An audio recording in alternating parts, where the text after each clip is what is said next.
This comment right here is exactly what I mean when I say that people are indoctrinated with the capitalist ruling class ideology. They mistake capitalism for commerce. They mistake capitalism for innovation itself. They don't realize that capitalism is, a 300-year-old experiment, and humans have been innovating and progressing and using new technology for centuries and centuries, going back to the dawn of human civilization. Capitalism is just to thank, uncritically, for everything. If we didn't have this so-called system of privatization and exploitation of labor, then society would halt to a stop. We would go back to picking apples off of trees. No one would work. This is exactly what happens when you've taken decades of propaganda from the American education system and you confuse capitalism with society itself. You confuse capitalism as the only mode of economic production. There is no other way that society can organize itself around the means of production. This is what people don't understand. Capitalism does not innovate.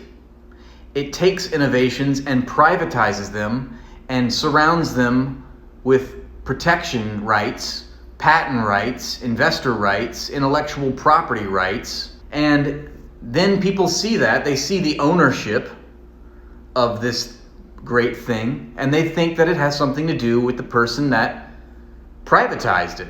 It doesn't. Great example of this is the internet. Bill Gates did not invent the internet. Steve Jobs did not invent GPS. He didn't invent the internet. He didn't invent software. He didn't invent hardware. He didn't invent microelectronics. All of this stuff came from the public sector. He did not create a phone. He figured out a way to market it and design it. We can give him credit for that. But even then, he was dependent on very, very knowledgeable engineers and people that understood how to create these things. I challenge anyone to name me one great feat of technological advancement created that did not come from society itself, that was not the product of public infrastructure. Labor is the eternal, nature-imposed necessity for sustaining life.